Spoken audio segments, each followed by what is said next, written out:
going to build the best football program in the SEC Conference. You have now arrived at Stadium and Gale. The kick, it's been blocked again! How about it? It's been blocked again! It's going to heat one deep down the field. It's going to be to the goal line. It's going to be gone! It's a touchdown! And the Gators have won the game! Tyreek Cleveland! How about it? I can't believe what I just saw! Dropping back to throw. Pops and fires the ball over the middle. It's Tyreek! It's Tyreek! Got a touchdown! Tyreek got a touchdown! Oh, man! Tyreek's got a touchdown! Ahmad Black, in his final game as a Gator, takes it all the way home and sends Urban out the winner. You have now arrived at Stadium and Gale. Boys and girls, ladies and gents, welcome to another episode of your favorite podcast, Stadium and Gale. It's your favorite Uncle Silk. It's Dan. And Delatorre. Top of the top, beautiful Monday morning.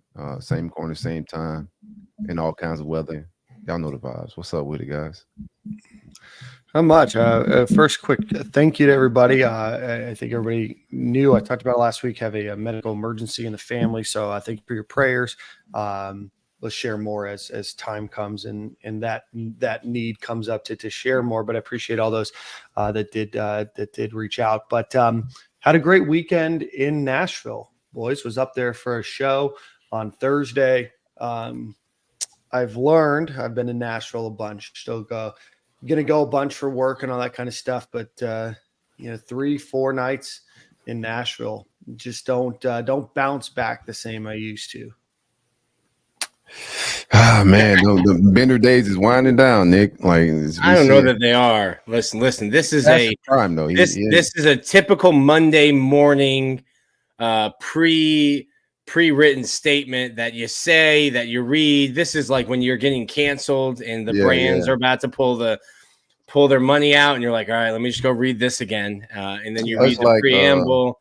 But then the weekend comes, a little time passes, people move on, they forget about what you've done. You forget about the pain of Monday morning. And that new Tiesto is coming out, and there's another rave to be had. So I don't believe for a second that Dan is hanging up his dancing boots or his binge boots. Speaking of Tiesto, he's going to be here in Tampa the day after Gasparilla. I read him like a book. I got him like a book. Foresight to know you cannot have Gasparilla one day day and then have Tiesto the next day. Absurd. But there will be people like that do that, and shout out to those people. Hey, while y'all here, make sure y'all like that button. Hit that like button all show. It don't cost nothing to show love. Tap it. Hit the like, hit subscribe. We got a lot to talk about today. Let's see. We will talk about FSU. We will talk about the college football playoff. We'll talk about the transfer portal, coaching changes, all that kind of stuff. But before we bounce, Nick, Silk, you guys have a good weekend? Nick, I know you've been working hard creating DB boards. No, man, this time of year sucks, bro. I'm over it. Oh, Dan's an asshole, man, a little bit. No, I mean, it's true. He is. Every time I go to Gators Online, everybody's like, Nick, when's your new iteration of the DB board coming out? I haven't done DB board is nasty work. I ain't gonna lie.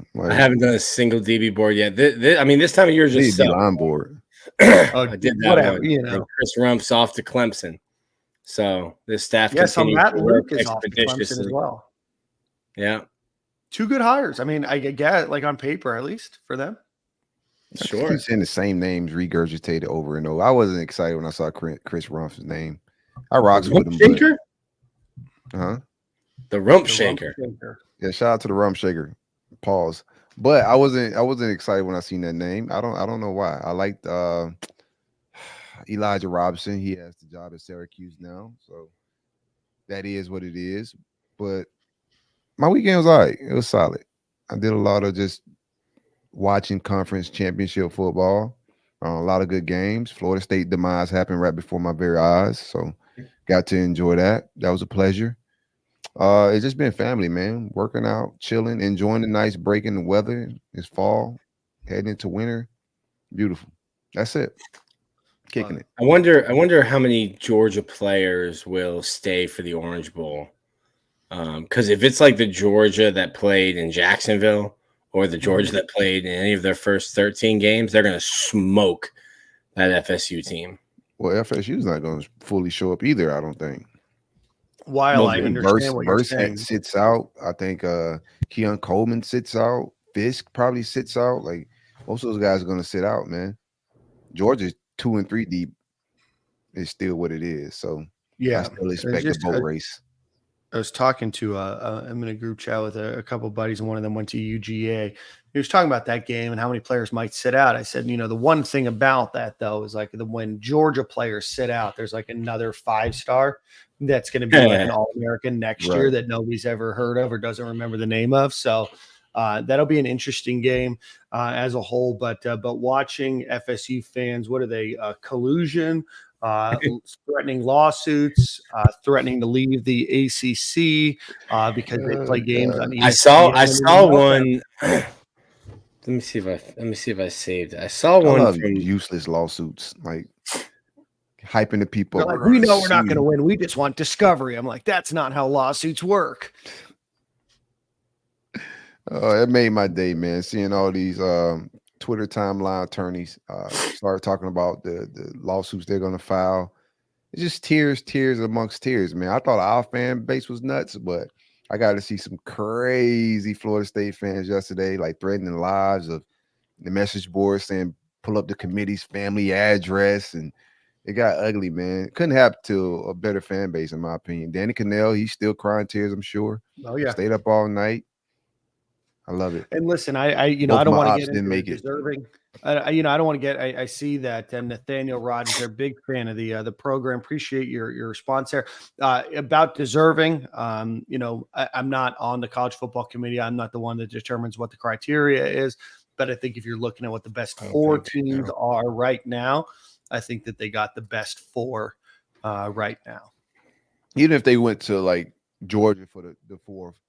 Florida State just not in the top 4. I understand people saying they deserve. You win out. You can say you deserve. I understand all that conference championships, but that's not the criteria. You have that weak schedule. You didn't blow anybody out. Some of those games, even when Jordan and Travis got hurt, you guys were down 13-zip to a inferior opponent. Alabama, yeah. Right. So, Alabama. But it's the 4 best teams, bro. Like, and Florida State is not the 4 best team. Had they had Jordan Travis, they're in that conversation for sure. But down the scratch, you couldn't get the ball to Keon Coleman. You're running Wildcat offense to squeak out a win versus Louisville. It's just not one of the 4 best teams right now, and that's fine. I'm glad you guys got hosed. Made my weekend. Once Travis went down, I just didn't see the committee putting them in. It's a different team. It's unfortunate for Travis that he went down. Unfortunate for Florida State, but you can say deserving, but then cool. TCU was deserving to catch those hands last year too. You could have put somebody else in last year over a deserving TCU. Florida State, great season, beat all 13 teams they put in front of you. Unfortunately, you lost the reason why you were that good, at least on offense. Yeah. And I mean, who knows? The Cooley Matrix poll might come out at the end of the season and, crown them as champions. And just join UCF, baby. Join UCF. And then Jonathan Reed, I think you're an FSU fan. Your team is pathetic when you glee in others' misery. Absolutely know that FSU fans would do the exact same thing about the Florida Gators, whether they had 10 wins or 0 wins. So let us have our cake. We will also eat our cake too. So let's get into the show. As always, this show is presented by the Gatorverse. Go visit Gatorverse.io if you are looking to support NIL initiatives at the University of Florida.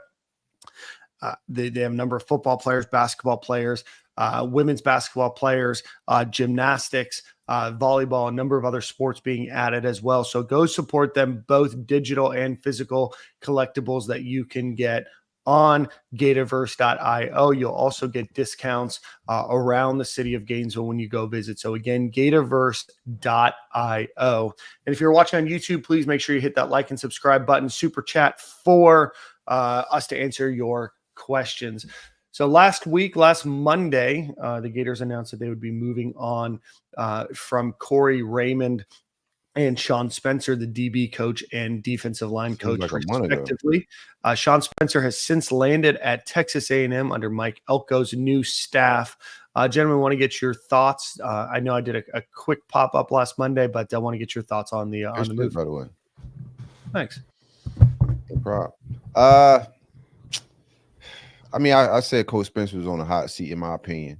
Just looking at the way the recruiting class was panning out, and also just seeing the defensive line's performance. Could have been the Jimmy and Joe's, and it could have been him, but I think somebody had to fall on the sword. And also Austin Armstrong was brought in and wasn't able to make the hires. He had to come in and deal with the staff that he had available to him, coming in as a late DC. Patrick Tony was let go late, so that hire was late. So I do think that Austin Armstrong need to make some hires of his own. I think Corey Raymond could have been mutual. Who knows? We'll see if he lands back into college football or he goes pro. But the recruiting has been down with Corey Raymond. The performance on the field has been down. Like the first class he brought in, no doubt in my mind, is a very good class. But this class this year, you could just see the fall off in his recruiting. I know NIL is something that he's just not high on, doesn't really feel. But like defensive side of the ball, I don't think anybody was safe. I think everybody was on the chopping block. I think a couple other guys could probably have been fired as well. Don't want to just throw names out there, but I think the elephant in the room is the offensive side of the ball. Two offensive line coaches, the struggles there with recruiting. Same type of vibe that I'm talking about with Spence. I don't see any difference with Rob Sell and Stapleton. I think their position group struggled as well. They're struggling in recruiting as well. I don't know why they're safe and Spencer's not. I mean, I don't think there's any way around it. Like Florida Billy Napier's on like a hot seat next year. If Florida goes 6-6 next year, like you're gone. So right. I think like Corey just said, you hired a defensive coordinator, like that's going to be your guy. You're not going to go 3 defensive coordinators in 3 years. So you tell your DC, hey, get guys that you mesh well with, guys that you can coach with, that you think will produce a better defense next year, because we need a better defense next year if we want to have jobs in 2025. So I do think it's also important, Nick, sorry to cut you off. I do think it's important. I know that Austin Armstrong's young. He hasn't coached at a lot of different schools yet. But a lot of this, Austin Armstrong maybe doesn't know people. He doesn't have a Rolodex of people. It's not just about having a Rolodex of people that he's worked with. It's similar schemes. They go to coaching conferences. They speak at events. They go work at camps, those kind of things. So even if they've not been on staff together, doesn't mean that there's Rolodex there, and there's definitely connections and other relationships that exist beyond just having coached with somebody that goes beyond that. So while Austin Armstrong is young, I do think that he has access to a very large Rolodex, as well as coaching at the University of Florida. And we'll talk about that a little bit more here in a minute, but coaching at the University of Florida brings a lot of prestige to it as well.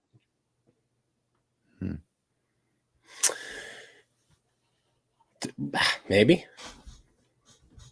I mean, just as a big name school, Nick, I mean, I think it'd be hard to argue that the University of Florida doesn't bring a name recognition. Maybe that's not what you're looking for in a candidate, right? Like, you don't necessarily want the guy that's been at Kent State to go and say, hey, I just want to get University of Florida on my resume. But when it comes to resources, when it comes to ability, when it comes to confidence and ego, a lot of these coaches, the University of Florida can be one of those stepping programs from maybe being a DB coach into being a defense coordinator if you go and do a good job.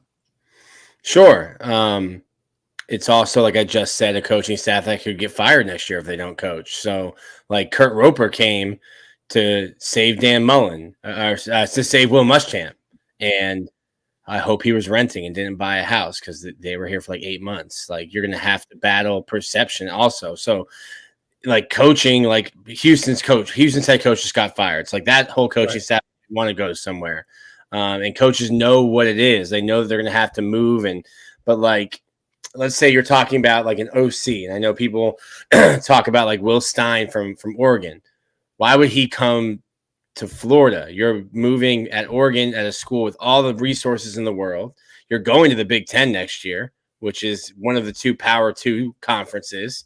And you're already calling plays at a big school now. Like, why would you come to Florida where if it doesn't work and you don't mesh, like you're going to be out a job and doing this again in a year. So like there's at least enough interest back in October from Will Stein, right? I mean, let's not. Sure. Yeah. Let's Sure. call spade. Yeah. Sure. I mean, then Florida lost enough, right? Then Florida lost every single game they played in the month of November. Yeah, no, I get it, right? Like, and a lot's changed probably since then, but I still think when you look at the University of Florida, when you look at a lot of these guys, if you look at most position coaches now, yes, there's a few, there's those that have been places a long time, like Corey Raymond was at LSU and everything else, but a lot of position coaches aren't at their school for 3, 4, 5 years, right? That's just a job that they're usually moving every 1, 2, 3 years. I would imagine that Florida is going to give everybody that comes here at least a 2-year contract, right? So that you get paid regardless. I don't know about the out language or whatever they might have there. And then you still have an opportunity to turn something around. I think that there's a lot that goes in having talked to a lot of football coaches. There's a lot of belief in the idea that you can turn things around. Yeah, right? I think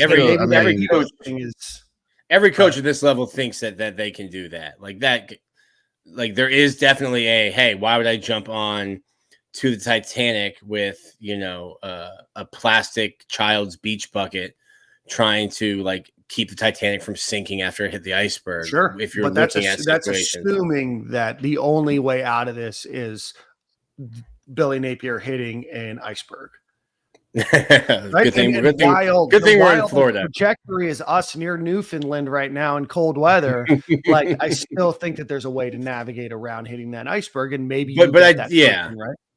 Right. But I do agree with you though that like Florida is a big job. Like I think Dan Mullen, for as much as I've said about him, I think he did Brian Johnson like a huge solid because like you're not going to get the job that he got just by being Florida's quarterback's coach. So like, yes, this is a job that can elevate a young coach into something else, if not, getting a promotion and being a DC OC or something like that at Florida. Sure. I just think that's those situations to me are always just fluid. And, but yeah, to your point, Dan, like those coaches think, yeah, they probably just need me doing it. They had some idiot there before, but if I'm doing it, they'll definitely be better. There's definitely some of that ego for sure. Yeah. And who knows, right? I mean, there's word on the street. There's rumors that names have already been announced and they're just waiting for seasons and NFL seasons that they're already talking, recruiting with those guys. There's things that have gone around to say, hey, maybe Florida thought they had a certain coach and that coach decided not to go. There's still a lot that's happening, right? The transfer portals today, early signing days in a couple of weeks. There's a lot of traction that I think happens after that. Contracts usually end in January. I still think that there's going to be a number of moves. And from people that I talk to, they also believe that there's going to be a number of moves. Is it going to be 7 people leaving staff? I don't think it's that many as people would like. But I do think that there's at least a couple of more changes that you can expect in the not too distant future. Yeah, they got to make some changes as to bring an OC in here. I'm not mad at it. The Oregon thing, we know that was some contact made with Stein out there in Oregon. I think if I'm an offensive coordinator, a lot of what y'all say, I don't want to regurgitate the same takes, but you just got to be able to bank on yourself, and these contracts are guaranteed. Do those guys do that? I don't know, but I think Florida and Billy Napier got to go after a young and up-and-coming OC. It's a lot of names out there right now, but you go get somebody with that wants to be here a little bit, that's got a creative offense that has been very productive in the OC role. We'll see how it all plays out. Prior relationship, prior scheme, because all of that, it has to be a fit. You want to hand those keys over to somebody, but like I said, if you go get Stein from Oregon, right, and that's your guy, right? He comes in here, he's successful, he's gone likely in a year, right? He could very well be gone. Then you're right back in the market trying to find a guy. I think Billy Napier, he got to make an offensive coordinator hire, but he also got to get a guy that's going to be here a few years to get him stabilized and a good foundation for this offense. We'll see how it all plays out, but from what I'm hearing, I'm not mad at the names that's in the hat for OC. Mm-hmm. Yeah, you caused some waves on X. A little bit, man. You got the comment section jumping. Yeah. I mean, they could go do their own research, man. But a lot of the quarterback they wanted out of the portal was tutored by him a little bit last year, who I think it may be. But we'll see how it all plays out. I think this hire is a huge hire, but it's not just OC. Mm-hmm. They got to go get offensive line, something different, special teams, something different got to happen. And I'm just going to keep beating on this same drum. I know Rob Sell's blocking everybody, but his offensive line didn't block nobody this fall. Straight up. Like we need. Sounds like you're talking about life, liberty, and the pursuit of happiness. So. Rob Sale's blocking people on Twitter? Yeah, man. He is.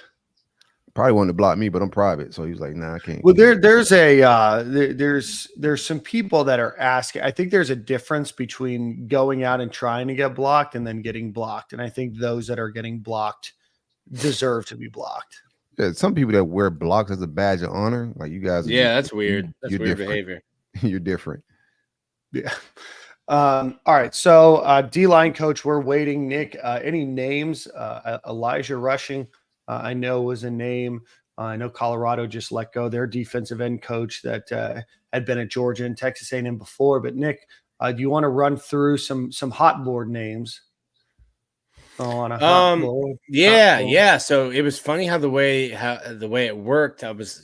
This is a very exhausting time to be doing anything. It's just like Keith, what it do, baby? Yeah, Keith, appreciate the super chat. Go like us. And Jonathan Davis, you asked for the same O-line coaches as last year. Personally, yes. All right, Nick, hot board us. What? So you have to kind of like hot board us. Who's the Lil Wayne? Who's the BG? Who's the Turk? Yeah, you have to kind of chase everything down. So I think, when did I put this out? This was on the 3rd at like 8 a.m. And I talked to somebody on the 2nd who said that Texas A&M was going to do everything they could to keep Elijah Robinson, but that Fran Brown, who left Georgia to be Syracuse's head coach, and Robinson were boys from Camden High School in New Jersey, went back, talked to a couple people, and it seemed like there was smoke there. Literally 4 hours after I put that out, it came out that E-Rob was leaving A&M for Syracuse. So that's one off the board. I'm told Charlie Partridge from Pittsburgh is interested. Have no idea if that interest is reciprocated. No contact. Which is wild behavior. I don't think Silk's on board with Partridge. I don't understand why you wouldn't be. I think it's a reason we pass on him every year, that he's available. It's like the 4th time we've come up in Partridge job search, and I think he throws his name in every time. A lot of his recruiting, like, it's just old stuff. I'm tired of all these old coaches, like Chris Rumpf. Like, nothing against those guys. I think it'd be solid hires, but it just don't jump off the charts for me, man. I'm just cool on it. But there's no contact that's been made from what I heard from Partridge camp that we haven't reached out. Yeah. See, let's shout out Perry. Perry gets it, man. Those are good hires in 2017. Perry does get bro. Perry gets it. Perry said we should hire Charlie Strong. I mean, Perry, right? Perry did not say that. Perry did not say that.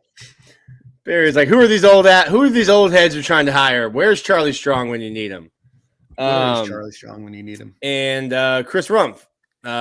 Listen, I don't think if I had a nice NFL job, defensive line, I'm not coming back to college to recruit juniors, seniors, freshmen on my team, sophomores on my team, other guys. So Chris Rumpf's going to Clemson. He went to South Carolina, played his football there. So decides to go coach with Dabo. I hear Chris Rumpf was in the kind of the original, like, penciled in staff when Billy Napier got hired, wasn't he? That guy from the Rams. Yeah, I thought there was a chance. I don't know if I penciled anyone in. But yeah, I don't. Listen, if you wanted to get Chris Rumpf and he went to Clemson instead, then that doesn't speak well for you. But I don't know that Florida Florida did not offer him a job. And I don't know how much they talked to him or what the interest is. From what I've heard, and I think Silk, you said that too, they've really only reached out seriously to one defensive backs coach. So I mean, it just looks like this staff is moving at the same pace they seem to move. I haven't said that. I text that. Yeah. Nick, you gotta remember where the fourth wall is here. It got brought up. Well, hold on. Matt Luke is Clemson's new offensive line coach. Nathaniel Rogers, Miami Van Dyke. So he's talking about DeMarcus Van Dyke, said no one wants to come to Florida because it's a dumpster fire. That's my screenshot of what I put on our message board, which literally said I didn't talk to Van Dyke. It said I talked to two people down in South Florida who said that they know him and have spoken with him. But this is just what we deal with every day now. Like that's not what I said. That's not what I reported. But that's like the narrative now that DeMarcus Van Dyke told Nick Del Torre that Florida's a dumpster fire and that he would never come. Nah, man, DVD hit me. I text you last night on it. I don't think. Bro, I was in bed with the wife, ready to go to bed. Text comes through, and I'm like, oh man, here we go. The DVD hit me up this morning. Like, hey, what's up with your boy, man? Like, I was like, yeah, DVD wants the job. I think DeMarcus Van Dyke, as many coaches at his level would happily leave Florida International University, Hurricane Thrashers, but would happily leave FIU for the University of Florida, even if it meant a 1-year stay of going to Gator City and balls, or garage. He wanted the job, bro. Bad. Cool. As he should. What do you mean? He's at FIU. Like, love yourself, DVD. If you didn't want the job, I'd be questioning your mental fortitude, man. Like, you have to pull up on him. No, hey man, are you okay? Welfare check. I don't know if that's serious. All right, so let's talk a little bit more. Any names that we should be looking out for? Offensive or defensive line, defensive back. Nick, you want to run through anything? We can go through Zach's defensive backs board. I know Doug Belk is a name. I know there's expectation that Georgia might go after him after losing Fran to Syracuse. I know that there's a talk of maybe Corey Raymond being a target for that Georgia job as well. I just don't know if I see Corey Raymond in college football next year. I could be wrong, but yeah, the name Will Harris is the name that is getting thrown around a lot. He's an assistant secondary coach with the Chargers right now. So what would the timeline of that be?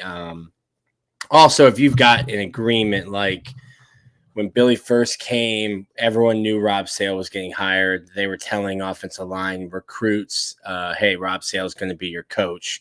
And Rob Sale, who was with the Giants at the time, had to wait until the season ended. So the timeline, I get it.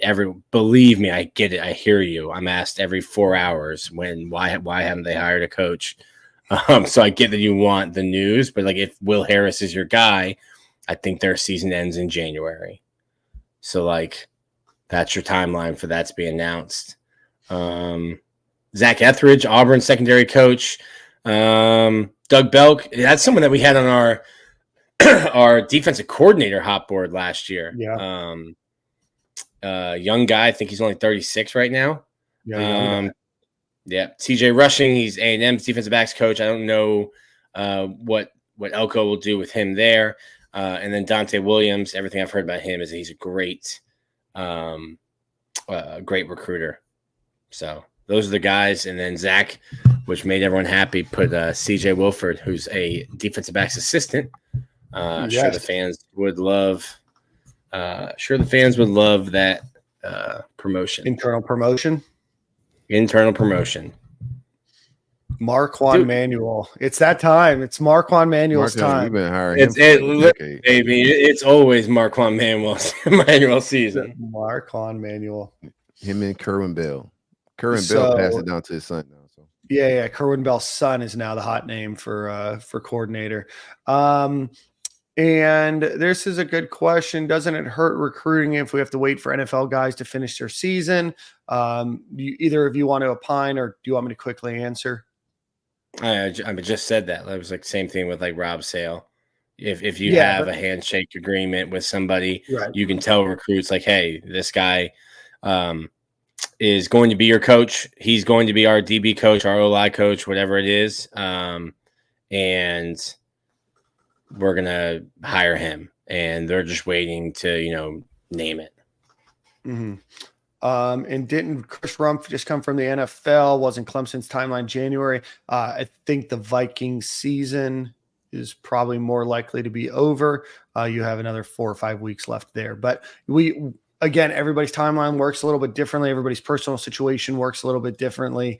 Everybody's contract works a little bit differently as well. So let's get into a quick ad read, and then we'll jump into a little bit more. It's transfer portal time.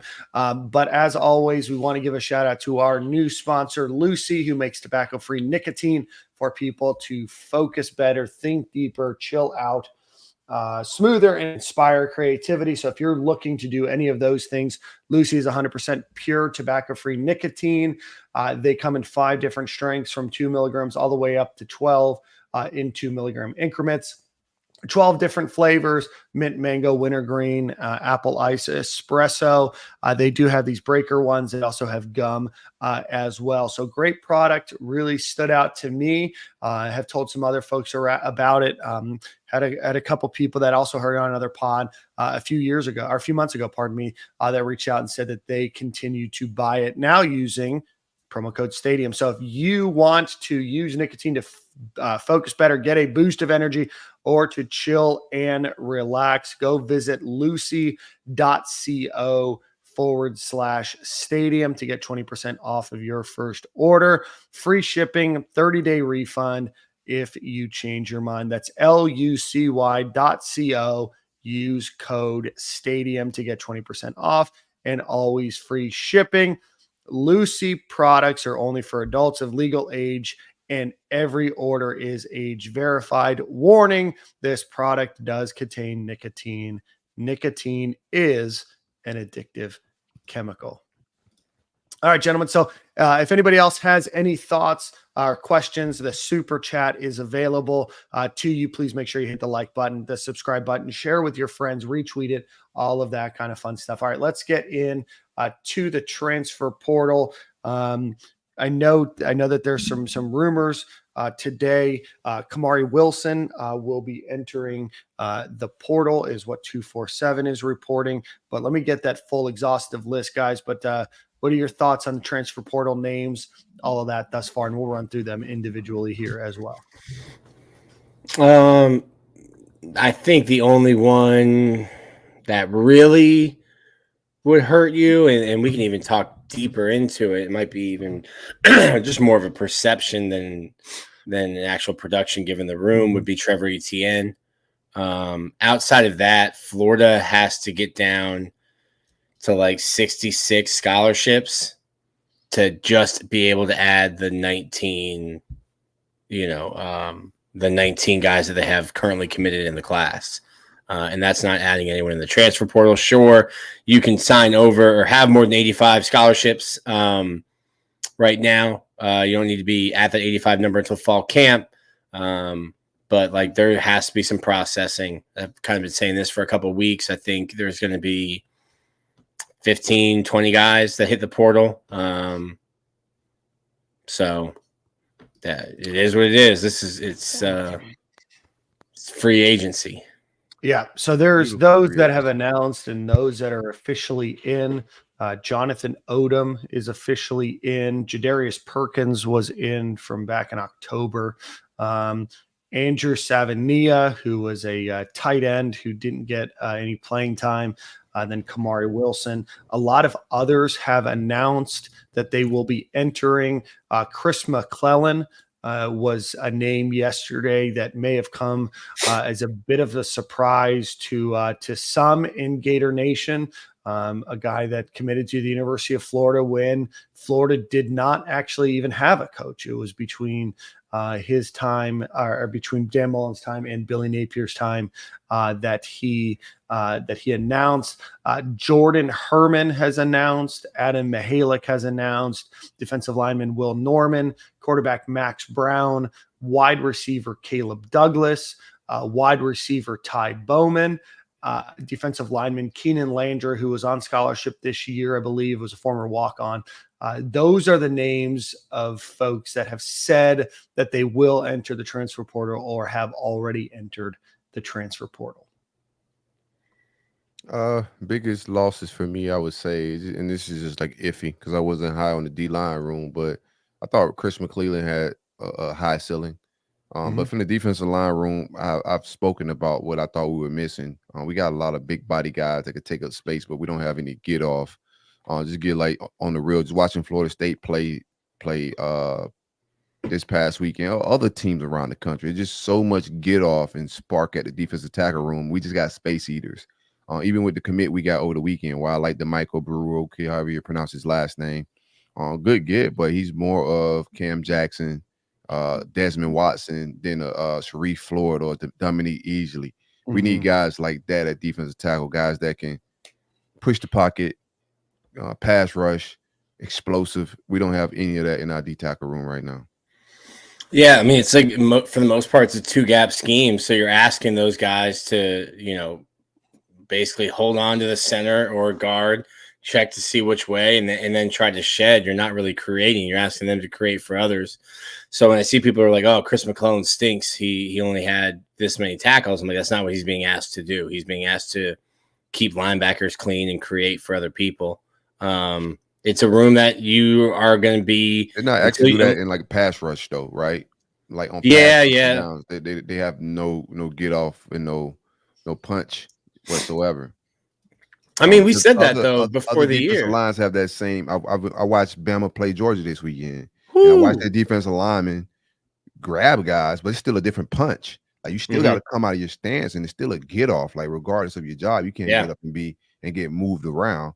Those guys, man, like Bama in the trenches. When you saw them battle Georgia, like that's what we missing. Like I don't give a fuck who. Sorry, I don't care who you bring in here in the coach. If you don't have Jimmys and Joes that can do what Bama and Georgia was doing this weekend, even from a defensive back perspective, I don't want to go on a long rant, but their defensive backs were winning battles. Like the play calling that Georgia was doing or Bama was doing wasn't sexy. It was just guys making plays. Like you throwing, tunnel screens and defensive backs or shedding blocks and coming up to make physical tackles. And that's just not this guy. I had to look Joes, this kid's name up. Jaden Roberts, number 77. I'm watching the SEC championship game. My guy was just embarrassing defensive lineman. Come on, right man. Guard, just bullying people. Gangster shit going on in the trenches, man. It's tough because, I hear you talking about like Georgia's offense or Georgia's line play, Alabama's line play. My initial thought is like, Florida's not in that same class. They're not in that conversation. But like it's a fair argument. Like, listen, there's no divisions next year. You're competing against both of those teams. You used to only have to compete against Georgia in the East. You're competing against 15 other teams next year. Top two go to Atlanta. So it's fair to put Florida's offensive and defensive line up against those other two. I mean, it's not fair. It's not a fair fight, but it's a fair comparison. We just got to upgrade, I think, in both sides of the trenches. Anybody enters the portal on offensive line or defensive line, I'm not going to lose sleep because we got to upgrade the talent. It's got to be – I don't care about – star ratings don't matter now that they're in college. I'm not seeing it in my defensive tackle room, and we're going to play a very good offensive line week 1 in Miami. Just straight up. You're going to need some guys, bro. And right now, we don't have the guys in that room, so we got to go get some guys in the portal. Do we do that? I don't know, but I'm not mad at anybody that left because we don't have the guys right now, in my opinion. And Right. and Spence chose those guys, right? Even in the portal, the guys we brought in with Cam Jackson. That's why I believe he got let go, because of he didn't just like come and inherit this defensive tackle room. He got to bring in guys from the portal and recruit guys that wasn't showing a whole lot of spark at defensive tackle. Mhm. Yeah, we got a couple questions here. Again, shout out Keith Coleman from earlier. Chris Sorley, super chat here. Thoughts on Keontae Goodwin coming back? Asked a question about Shamar James as well. Is he gone? So Keontae Goodwin, again, you'll remember that his mother was diagnosed with cancer, took the year off, did not announce a transfer destination, did head back to Kentucky where he's from to live for a year. So, but I don't know if there's any additional word there. Shout out, my guy Reese Collier in the comments. We do need more athletic guys up front, straight up, offense and defense. Like when these guys pull on offense, they don't look the part either. Like we just need more athletic, big guys for sure. Goodwin's mother passed away. From what I heard, there's not any movement for him to play football right now. Okay. Not a UF thing, just like still dealing with his personal stuff. Yeah. Yeah. Patrick said it says a lot about his development. A lot of these guys had flashes, but haven't developed. And then I know that there was somebody else that said it. Does this say anything about Billy Napier, that his guys are transferring? I don't think the whole so. country's transferring. Yeah. Like literally everybody. Some spots we're gonna have to judge them on. Like if and we're waiting on some couple of names to hit. I think just from an optics standpoint, if you lose Etienne, you lose Shamar. That's not good on the optics. But some of these other guys is not a good look. Shamar, I don't know what the exact details with Shamar. I do have a plug into that camp. It's just been a little bit iffy. I know he's been exploring the idea of entering the portal, but I mean a lot of people are. You'd be crazy not to. And to be real, Shamar, as we all know, has a lot of suitors. People want him on that defense. He's very talented linebacker, but we'll see how it all plays out today. Etienne and Shamar are the names to watch as far as bad optics, and won't be a good look for those guys to enter the portal. But outside of that, man, I thought Caleb Douglas was a huge miss, regardless of how we look at it on the stat sheet. Experienced guy, length, has size, has speed. He may be looking to head back to Texas, so that one was a tough one to lose as well in the wide receiver room. Yeah, Shamar has been in college this will be his third transfer portal window. And every single transfer portal window, there's rumors that Shamar is going to go into the portal. Up the duffel bag. And then I think the duffel bag gets a little fatter. So the duffel bag boys. I think from one person inside the program, I think the duffel bag was taken care of. We'll see though. There's many schools with duffel bags. Yeah, I know Shamar publicly tried to shut it down, but we'll see, right? And Chris, don't want to think you avoided that question earlier. Had it coming back up when we got off of Keontae Goodwin, but yeah, no, I think that Shamar, just like a lot of the top players in the country, are going to see what the appetite for a transfer would look like, right? There's an opportunity to make a lot of money in NIL. And a lot of these top players, especially at schools that are maybe underperforming, to get a chance to see what's my market value. Shamar James and Trevor Etienne, as of 10:42 a.m. on Monday, are not in the transfer portal. We'll see. But we can't, we aren't Shamar James, so unfortunately we can't say definitively, but I know the expectation at the University of Florida is that Shamar James will be a Florida Gator next year. Caleb Douglas, a loss to you guys? For sure. Obviously injured at the end of the year, but. Yeah, maybe, but or at least early on, skill positions are just loaded in the portal. So it's a player who I think Florida's loaded. The entire roster is loaded with guys that we think could be good. I thought Caleb Douglas could be good, but haven't proven to be even like third team all SEC yet. And I think there's guys that you could, if Caleb Douglas were still on the team, I think there's guys that you could recruit over him just in the portal, guys who are already proven or maybe even were thought of higher as recruits. But in terms of Florida's roster right now, yeah, it's a huge loss. You have like two playmakers on offense, and he could have been the third, and he's gone. I mean, most importantly, like guys with just size on the outside. Like Eugene Wilson, we got some guys coming back, no doubt, but he's a guy that 6'3", wins 50-50 balls, understands the offense. So just on paper, it is a loss.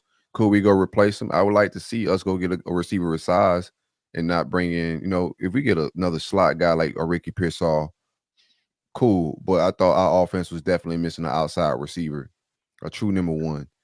Is he a true number one? Nah, but he's probably the closest thing to it right now that was coming back.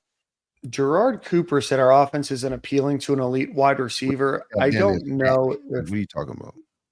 I don't know if I agree. Do I think it's a fun and gun offense? No. Ricky Pearsall was a few plays away from 1,000 yards, which is the first Florida Gator wide receiver would have been the first Florida Gator wide receiver to do that in 21 years. So I think that there's an opportunity, right? Eugene Wilson is really the only one coming back next year. Marcus Burke has played a little bit, but Eugene Wilson's really the only one with real production from this year coming back. And Graham Mertz does have a good reputation, obviously passed for a lot of yards. Maybe they're not the deep go routes, where you're going 50, 60 yards. But I do think for a lot of these guys, there's an opportunity to be able to be that guy. And a lot of these guys, especially I know there's a UTEP wide receiver. There's a few others that are looking for that opportunity to show, hey, I did 1,000 yards or 2,000 yards over 2 years at this school. I want to go and make an impact. But I don't think it's lost on anybody that Ricky Pearsall did almost have 1,000 yards of receiving in this offense. And you would hope that with another year of comfort under that system that he could potentially do even better. Yeah. Facts. Actual factuals here. Darius Perkins, we mentioned. Jonathan Odom, certainly wish him the best of luck. Kamari Wilson's not really played. Max Brown, this is something that we kind of pontificated on a few weeks ago to say, hey, if Max Brown comes in and does a good job, with DJ Lagway coming in, Florida has to go get a quarterback out of the transfer portal this year. But are you guys surprised to see Max Brown in the portal, or 0% surprised? Yeah. Yep. Same. Good for him. He did what he's supposed to do, and he got an opportunity to get himself recruited with some playing time. I thought he did a good job. Kudos to the kid. We'll see where he lands. But if you got Graham Mertz coming back, DJ Lagway's the heir apparent, like there's really no spot for you here. You're just going to be a sitting duck. So. And he probably could play at whatever school he transferred. He probably get more ticket on the baseball team as well. It may work out. Yeah. I think the interesting part will be, I think once Jack Miller graduates, he'll leave. Writing's on the wall for him. Didn't beat out Graham Mertz. Graham Mertz has a really good year, and you're signing the future. So if Jack Miller wants to play football, it's going to be somewhere else. I think he needs to graduate since he's already used his free transfer. That leaves you with 2 scholarship quarterbacks. So it's a tough spot because of what happened with Kitna and everything else. Like Florida's playing from behind with quarterbacks. You're going to have to sign someone in the portal. There's a ton of quarterbacks in the portal, but go get McCord. McCord's not coming to Florida. Dylan Gabriel's not coming to Florida. Like you have to find a quarterback who. Dylan Gabriel's been playing college football since Jesse Palmer was a freshman. Hold on, I think Dylan Gabriel and Graham Mertz. I think he's going into his 7th year. And I did forget to mention Khalil Jackson. Yes, he will be back too, and he had some good production this year. Yeah, he was hooping. Shout out to Khalil. Yeah. Khalil was hooping. I've seen somebody compare him. They are similar to Caleb's bigger, but I think Khalil is. You want to see him. Graham give him some balls he could catch and run with, and not make all the acrobatic craziness he's been making. But yeah, Khalil Jackson is definitely one of the proven guys that's coming back. I apologize. Graham Mertz is actually older than Dylan Gabriel. Dan, Older Yeah, than but him he plays by at the a couple University of weeks. Florida, so I got my orange and blue glasses on. Older than him by a couple weeks. Actually, Graham Mertz. Shout out to Graham. Wednesday, Graham Mertz will turn 23. Happy birthday, Graham. I think we're also going to be speaking to Graham about his decision coming back to Florida. But anyway, Florida is in a situation where they need a quarterback. You want 4 scholarship quarterbacks on the roster. Mhm. I think will have 2. I would be shocked if Jack Miller is still on the roster by fall camp. Maybe you just Next don't week. have options Fuck. at that point. You know what I mean? Yeah, you got an option. You got options. You just have to graduate. You just cut his thumbprint off at the door. Yes, but that means that you have to have an option of where to go of a situation that's better. Someone will take him. Like, is somebody going to give Jack Miller an opportunity to be their starting quarterback next year? He ain't got to go home, Nick or Dan, but he got to get out of here. But if you just need a body, right, and you're like, hey, Jack, just hang out for another year, go to, Cantina and Ajo, spend some time there just so you have a 4th. I don't think that Florida's going to go and get 2 transfer quarterbacks this year in this offseason. No, you just need one, but I think But you want to have 4. His State is welcome.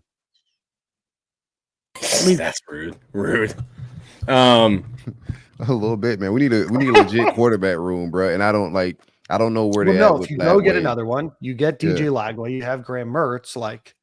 At some point, you also need to have a body there. Yeah. And Florida thought they had. What do you think about Nate Florida Johnson? Thought that they had at least one more.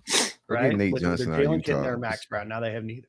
Sprinkle him in. Nate's got to be like, when is this guy gonna leave?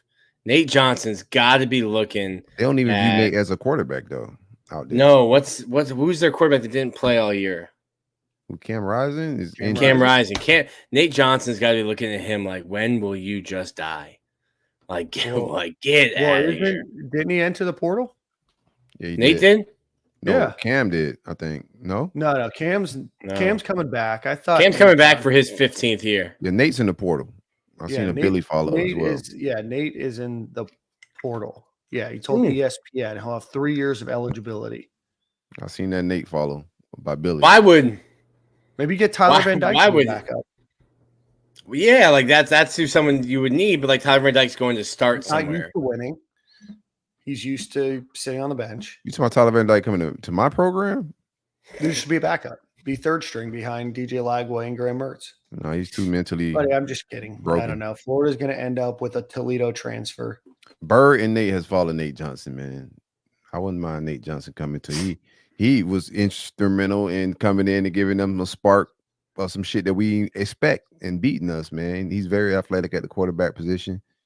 You just need a stopgap guy in between just in case Lagway isn't ready. Or even if he is ready and he gets injured, you just need 3-4 quarterbacks in the room. Yeah. We'll see how I think you need 4, 3 capable, but we'll see. But Florida definitely has to get a portal quarterback this year. A lot of people are going to bitch and moan, I know, about who it's going to be. Just know that the plan is probably for them to not be the quarterback at the University of Florida next year. Can we talk about this? Let's talk real quick quarterback. So you see how aggressive that even Ohio State's being. They had a guy that they kind of like. A few teams have guys that they kind of like, but they're still getting aggressive with what's in the portal to bring in maybe some competition or different arm. Like Kyle McCord leaving Ohio State. They're going to try to, from what I'm hearing, they're going to try to go get Cam Ward. And I think that's a big upgrade for them. Do we settle or do we bring in competition at the quarterback position to even push Mertz? Yeah, Chris Sorley gave a few names here. I know a few that won't be coming here, but Will Howard, Kansas State, Dante Moore, UCLA, Kim Ward, Washington State, DJ Uiagalelei from Clemson and Oregon State, and you landed Kyle McCord, Ohio State, Dylan Gabriel. Nick has already said he's not coming here for what is his 37th year at playing college football. Younger than Graham Mertz. Nick again, the orange and blue birthday watch now, bro. Look at Nick. I think Dylan Gabriel was there. He probably committed because UCF won a national championship. So, well, he wasn't on the team. He might have been in his 3rd or 4th year of playing college at that point. But yeah, no. So I think the Florida will get that.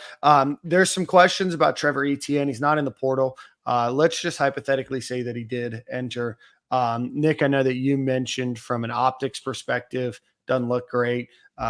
Your thoughts on running back room, a loss of Trevor Etienne. Obviously, you have Montrell Johnson not announcing anything just yet if he's coming back or not.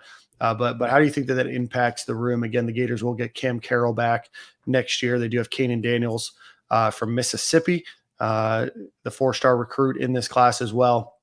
But your thoughts on if Trevor Etienne would leave outside of optics, what that room would look like? Yeah, I mean, Florida did their banquet. He was one of the players of the year, offensive players of the year. Obviously a talented running back. I think he's got 1,400 yards in 2 years. But I think Montrell Johnson is leaning towards coming back. So you have him in the backfield. You have Trayon Webb. You get Cam Carroll back. And I think I'm pulling up our transfer portal. I'm seeing who do we already have in at running back. Not a ton yet. It'll be more by the end of the week. And I think open today. Right.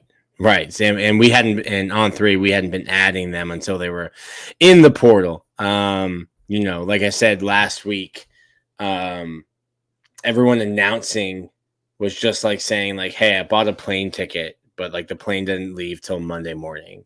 And you were just telling people like, hey, I'm going on vacation. Mm-hmm. I bought my ticket, but the plane still in Gainesville. So it'll be interesting, and is there tampering going on? Who knows? I think we all know there's tampering going on. To what level? Dan, better be. That did that. So I hope so. Kodak Black. Yeah, it was Kodak. Yeah. Just pretend I'm Kodak Black, Kodak White for a minute. Okay. Hood up, Dan. Hood up. I hope so. You had a hoodie and all, man. It was actually very well done by you, I would say. You still talking about running back room? Yeah, just like what an impact would be with Etienne gone. Like losing Etienne's gonna hurt your running back room, but it's not. When I said when Justice Boone went down, I was like, Florida's got a bunch of guys at that position. They'll be okay. They'll be okay. Well, shoot, this might be another thing there. Like it obviously will hurt you. It is crazy though. Like before the year, I think we both or all 3 of us said like, hey, they're gonna split carries, and I think Montrell averaged 1 more carry a game than Etienne than Trevor for the year. I think Montrell's coming back from what I've heard behind the scenes. Yeah. And that's not affecting. I don't think that's affecting Trevor's decision, because then I've seen, at least on the message boards, people being like, if Montrell's staying is the reason Trevor wants to transfer, then they need to kick Montrell off the team. Like these guys are very close friends off the field. Also, like I don't know if this is a crazy take or what, but like I think Trevor Etienne's a proven runner. I think they probably need to see him pass block more. If he were going to go to a school like Georgia, he might get the exact same carries and break 1,000 yards and have a chance to win a championship. And if you're looking, I guess it looks at like what school you might think has a chance to win a championship and where you think that he might be able to get 1,000 yards rushing. Like I think that any of those schools that are a potential championship caliber team next year all have stacked rooms. And I'm not diminishing Trevor Etienne at all. I think that he's a fantastic running back. I think he'll play on Sundays a bit, but the idea that he would go and supplant all these other 4 and 5 stars that have been with the program for a while, I just don't know if I 100% believe in that. I got to see it to believe it. No, I think he's a very talented back, but like you go to Georgia and Bama, like how many carries you think you're finna get if that's the game? If you want to win a championship, that's cool. But I mean, shit, you're just a fan if you're watching it with us, watching it from the bench. How much are you going to contribute to that? But that's what I'm saying. Like what he's a high end day 2 Maybe Draft pick next year. Maybe. Whether he has 250 carries at Florida or 125 If he's my somewhere son, else. I tell him to dial back on the touches. Like, Yes, I'm no, not that's telling on- you to go that's- put yeah. more carries on your body. I'll be like, Yes. yo, take it back a notch, bro. You've already proven. Like, the NFL scouts know who he is. The bloodline's there, the pedigree's there, the film's there. Like, don't put more mileage on this Ferrari. Yeah. Like, vibe a little bit. That's what I was getting at. Is like, hey, he probably needs to show that he can be a pass blocker, that he shows improvement there. But the people being like, Billy messed up not giving him the ball more. I'm like, you don't need to, like, you want him doing wheelies with his new car, like treading the tires down. Like, he doesn't need that. The NFL knows everything they need to know about Trevor Etienne as a running back, other than can he be a better pass blocker? And he doesn't need 300 more carries next year to prove that he can run the ball. I think NFL teams, like you just said, so the pedigree's there. There's plenty of film. It's not if he leaves Florida, it's not because Montrell Johnson had more carries than him. It's not because he doesn't want to share carries with Montrell Johnson. Yeah, I don't think. Shout out to my guy Nathaniel Rogers, bro. Like, my boy, he's like Nick's little cousin. Who's my little cousin? Negative Nathaniel Rogers in the comments. Oh yeah, negative Nathaniel. I don't think he's gonna ride the bench anywhere, but his carries, if that's an issue that fans are bringing up on the message board, it's not gonna go up if you go to Bama or Georgia. His carries are gonna go down. And you look at those rosters and tell me how many carries does he get. Those guys they're 3 deep with talented guys, so we'll see how it all plays out. I'm not losing sleep over a running back in the NFL or in college football. It's just who we go get. Because we do need a dynamic guy at the running back spot. If he leaves, he's different than everybody else in that room. But I think there's plenty of work at running back in the portal. Give me an offensive line, most importantly. Like, all of that, we just talked about Bama and Georgia. Like, nobody's talking about Bama and Georgia's running back from Saturday. Nobody's talking about, like, anybody's running back from the past games that went on in championship football. Like, look at that trench work. We need an offensive and defensive line. Like, and we got to spend a shit ton of money to keep ETN here, and that keeps us from spending money on the offensive line. Go get me an offensive line. I need protection. I need highways and byways to run through. That makes the running back job a lot easier. Absolutely. A lot of names in the portal. We'll go through some of those as they get officially announced. There's a lot of guys from the Ivy Leagues that I know people got excited about because their season ends early that announced. I think there was a Yale guy. There's a couple others. We'll let this play out a little bit to see who's officially in there, who's not. Look at what some of the offers are and what some of the offers are not. There's going to be a premium on good quality offensive linemen.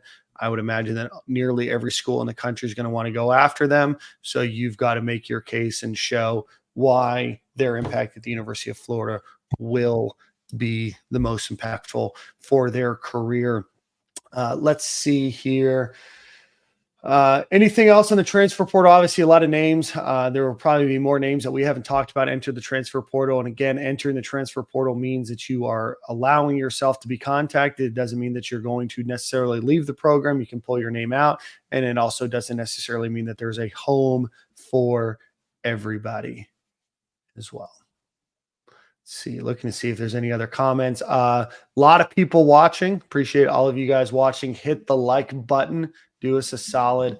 Feel free to ask questions. And again, super chat questions get answered first and guaranteed. So that's where we're at from the transfer portal. That's where we're at from coaching. Let's talk a little bit about recruiting. Before we do that, let's give a shout out to our friends over at Home Field Apparel.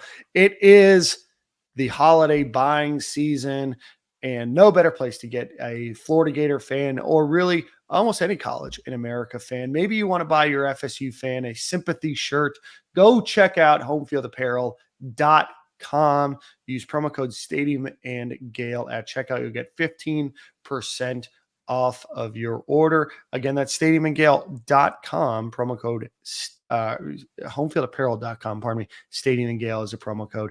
15% off of the best quality vintage shirts in the market. So the Gators did grab a commitment this weekend, a very familiar name to those that have followed recruiting. Micah Boyru, the 3-star defensive tackle, comes in at a whopping 390 pounds, had previously committed to the University of Florida over Georgia, decommitted a few months ago, and then he is back in the fold. He is the number 71 rated defensive lineman recruit in the country, 6'5", 390 pounds.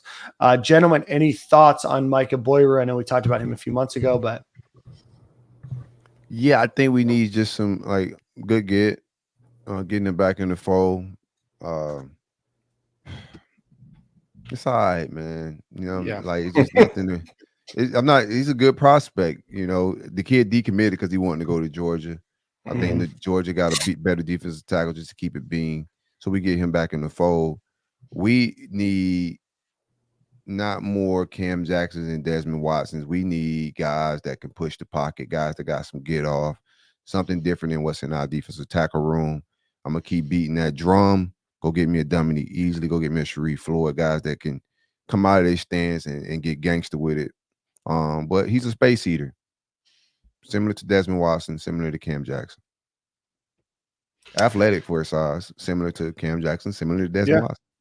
Yeah, you know, again, a guy that Florida was high on before. Welcome him back, but we again don't know. I don't think he had a fantastic senior season, but that's not to say that he won't. We welcome him back. Excited to have him back in the fold at the University of Florida. So again, Micah Boyru has recommitted back to the University of Florida.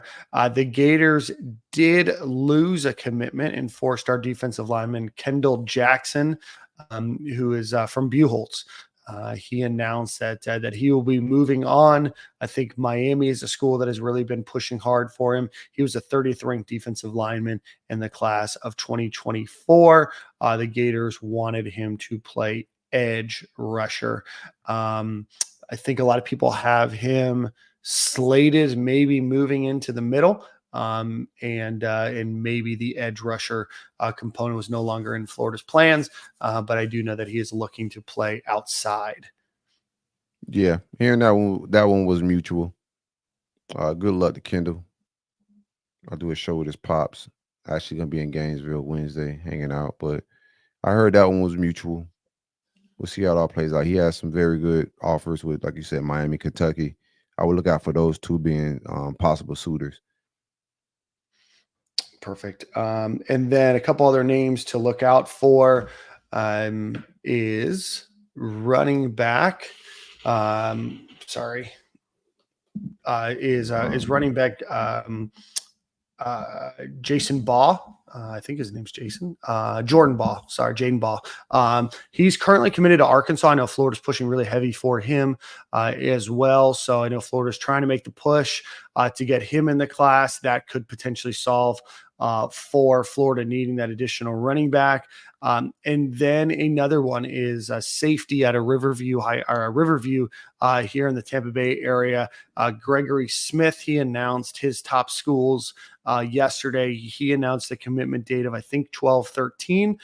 So his top 6 right now are Ole Miss, USF, Vanderbilt, Virginia, Toledo, and Florida. So I hope that Florida can beat all of those. He's the number 28 safety in the country. He's ranked a 4-star, 6'4", 190 pounds. I don't dislike his quarterback film. No? Not at all. I think he's all right. Yeah.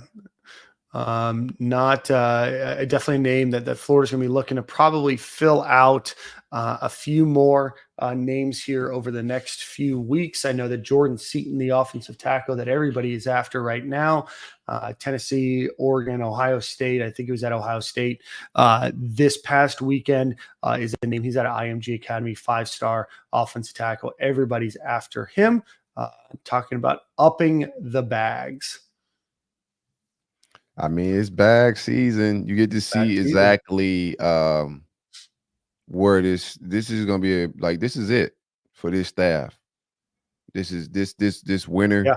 You know, the recruiting class, the whatever you bring in the portal, offensive line, defensive line, whatever product they put on the field, because you got another transfer portal window for spring. But whatever product they put on the field for the fall is going to be, you know, do or die for Yep. these guys. We don't know where Nick is. Nick just left, so he should be back soon. Hopefully, it's just a computer issue. DVD But probably other stopped than by. that, Bryson Barnes has also entered the transfer portal. He was Chris Sorley breaking news on the show, quarterback number 2 for Utah.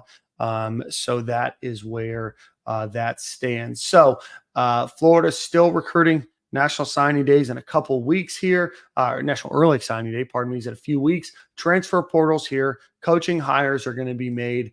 All within that, like Nick 2 in the weeks ago, we podcast said portal. this is the most important 6 weeks of Billy Napier's tenure at the University of Florida.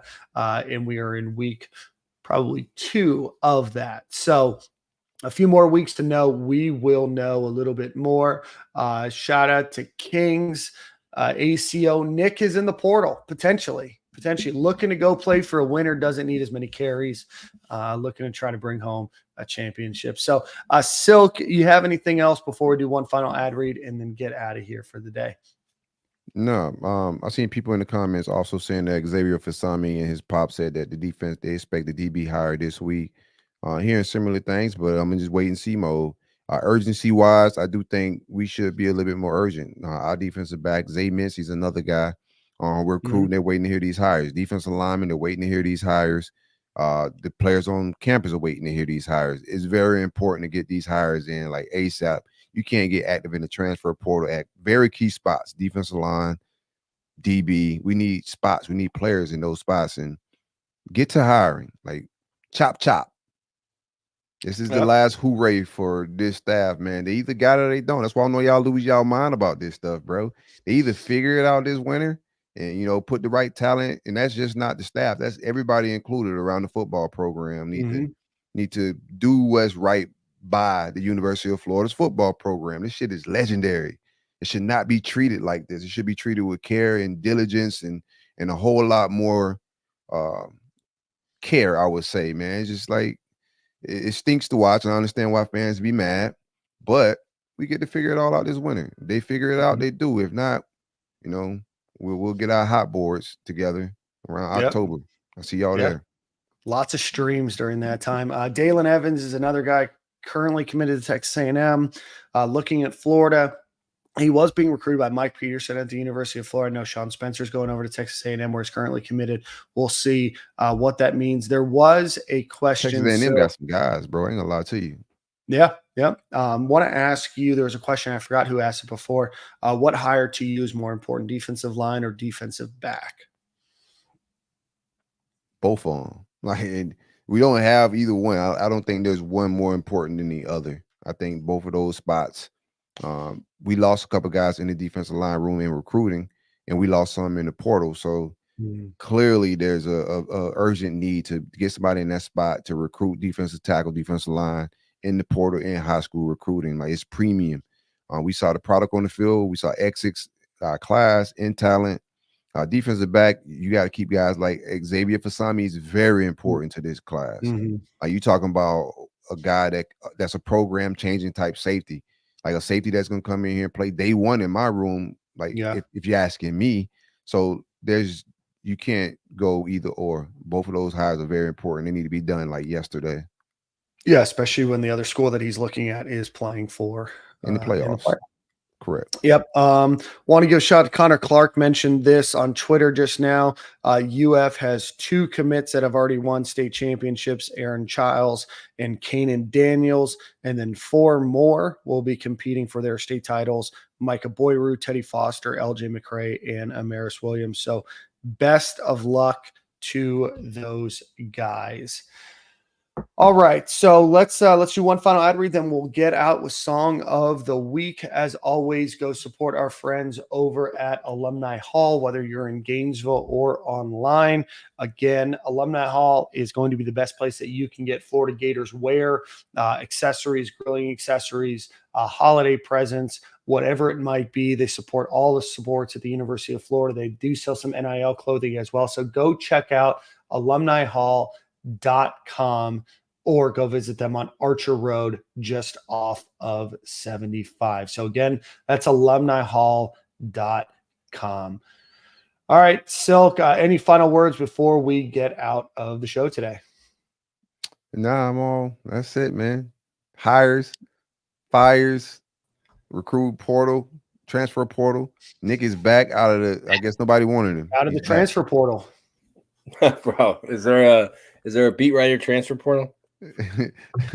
Oh, geez. Sorry, Nick. I didn't even see that you put that in the chat. Yeah. I had to run on and talk to my guy Andy and had to do some on-3 stuff. But I was trying to let you know. Just there was not a time for me to pop in and let you know. Yeah, no, I appreciate that. So Nick is back. He entered the transfer portal, came back, knew that Stadium and Gale gave him the best opportunity for playing time. Just had to up the bag, baby. It's all about the bag. I don't care if we play or we don't. I'll hold the clipboard. Already. All right. Nick, any final thoughts before we head out of here? Yeah. I was just talking to like JD and Andy a little bit. I think Florida, I don't know how much if we've even mentioned this, but like I think I'm gonna keep an eye on Austin Barber and Micah Mazuka in terms of NFL draft. I don't think either of those guys will. One, Barber can, Mazuka can't. Listen, but like people are acting crazy about Kingsley going to. Oh yeah, we forgot to mention Kingsley is acting crazy. Well, I'm just telling you. I think do not be surprised if or when Micah Mazuka puts out an NFL draft edit on the timeline this week. Don't be surprised if I just scroll right by it. Okay. Well, hey, click my story for me. Just I think he's a little bit of a letdown. I think he could come back. Like these guys film. Just to speak about offensive line. These guys going pro. I get it. Kingsley been in college football 5 years now. But the film just ain't there, bro. And then you get paid in college football these days. I don't know what Mike is gonna get drafted, but I know what his salary is right now a little bit. I don't know if he's going to be making that if he go to the NFL right now. Like, I think it'd be in his best situation to come back and play another year. But like I said, offensive line, defensive line, what I saw this year, bro, I can't hold my breath about none of them. But the other thing is, and I think I said 5-7. Let's remember that. Right. Yeah. And people gonna lose their mind. Like, shout out to Chris McClellan. No shot at him, but you talking about a guy that had a sack or half a sack or something like that. It's like potential's there, and like we remember who these guys are in recruiting, but like those stars don't matter. What I'm seeing on the field on Sundays, like on Saturdays, is just it's a lot to be desired, bro. We need to go get some killers. Bro, I had 3 different writers within an hour who covered different teams hit me up about Chris McClellan last night. Within an hour of him hitting publish on his tweet. The issue I see, so I mentioned that on the offensive line, that's a ton of turnover if you lose those 3 guys. Even if you lose 2 of those 3, there's gonna be a ton of turnover on the offensive line. Like, you're not shopping at Neiman Marcus in the transfer portal for offensive line. Like, did any I Florida would see a bunch of offensive linemen in the transfer with the do not contact. That's what that means we did our job. I don't think Dan's tamped enough, Silk. You got to get your tampering on. Auburn is going to have a West Coast package that's going to be crazy here in a minute that nobody even talking about. But they're going to go grab 3 players off a West Coast team or off the West Coast, and it's going to cause a lot of shockwaves here in a little minute. You got to get your tamper on. That's what it is. This team, if you're not cheating, you're not trying. So you're sitting back watching a 5-17, trying to play by all the rules. You about to be, you know what I'm saying, out of here. And I'm gonna have a hot board with Dan Lanning at the top. Man, I feel like Dan Lanning's got to just be super safe. We said that about how many Oregon coaches? Nobody's safe in Oregon. Who's getting fired from at Oregon other than Mario? Nobody got fired, but Mario didn't get poachable. fired. Oh, that could be poached. Like Willie, anybody's head coach at Oregon, it could be poached. They still Oregon, dog. They never won anything big. Well, here's the thing. So I think the college football landscape has changed. You have to ask yourself, I think Andy Staples said this, you have to ask yourself two questions. If I'm going to leave my job or if I have another job on the table, the first question now is, am I already a head coach in the Big Ten? What is that bubble? Am I already a head coach in the Big Don't do that. Like, what kind of Oh, confusion Nick, you I got? know why. You have to click the green button for the FaceTime thing. You have to turn off things. Anyway, yeah. Gave him a digital thumbs up. That was crazy. It felt like a Disney Pixar flick. Are you a head coach already in the Big Ten or the SEC? Yes, he is. Is your job going to give you better resources and better budget and opportunity to win? Like Oregon's got an unlimited bag, just an endless bag. All those coaches had that same bag and they got out of there. They were playing in the Pac-12. That's what I'm saying. Like it's different now. Next year they are in the Big Ten. They're playing. I don't know why different. the Pac-12. Like, here's my argument to that. Like leaving Pac-12 was less resistance to get to a natty. So going to a tougher conference, I don't think changes that. I think Lanning, if he comes back out this way, is because you get to play against the big dogs, bro. It's still Kirby's still at Georgia. Nick Saban's still at Bama. Like coming out here is the league where you come prove yourself for the big dogs. And I think if Lanning's in that spot, I don't think Oregon money's gonna keep him. Even from a recruiting standpoint, you in a hotbed, man. Like it's the University of Florida and that's Oregon. Like, wait, you're talking about Dan Lanning coming to Florida? I'm just talking about my hot board next year. I was only gone for like 4 minutes. What? I just did this on the show. I said if they don't fix this winter, you missed it, but if they don't fix it this winter and figure out things this winter, we're gonna have hot boys next October. Is there a number? Is there a number of wins you think that has to be attained? A winning season. 500 don't work for me. 7-5. 7-5 is good enough. Yeah, with Lagway, I think that'll be good enough. You want to see some potential in him being your next guy. At some point, he's got to be able to show some potential and promise for the future. But yeah, I think that's where you go with it. If we start struggling next year, early in the season, you drop that one to Miami. This is all ifs, but you drop that one to Miami, you may start to look to when do you bring Lagway in just to start selling to the fan base and good PR on keeping your job. You already burnt the OC card. You already burnt the DC card. Your next card is selling the future of Lagway if a struggle happens. Yeah. Well, we have a whole off season to talk about that. So, I'm not gonna talk about that all. I'm allow off season. Yeah. A bunch of different things will happen between now and the next show. If breaking news happens, we'll try to do some pop-ups. We'll try to get all three of us. It might be one of us, might be two of us. We'll do our best to get you guys as much breaking news as we can. We try not to be just a breaking news podcast. There's other lanes and other vessels to go consume that content. We want to be able to digest it a little bit more. Chris Sorley said, if UF loses to Miami, Napier is gone. Certainly could be an impetus to begin that. You're talking about, but we'll break down Florida's schedule a little bit more. I know there's a lot of big names on there, a lot of changes to a lot of those teams as well. So we will see. But with that, let's end our show. We'll do a song of the week here. Let's do Griffin just for a moment. That's a good little fun sing along. So we'll see you guys same corner, same time next week. Appreciate you guys watching. Before you leave, hit the like button, hit subscribe, share with a friend, and we will see you guys next week.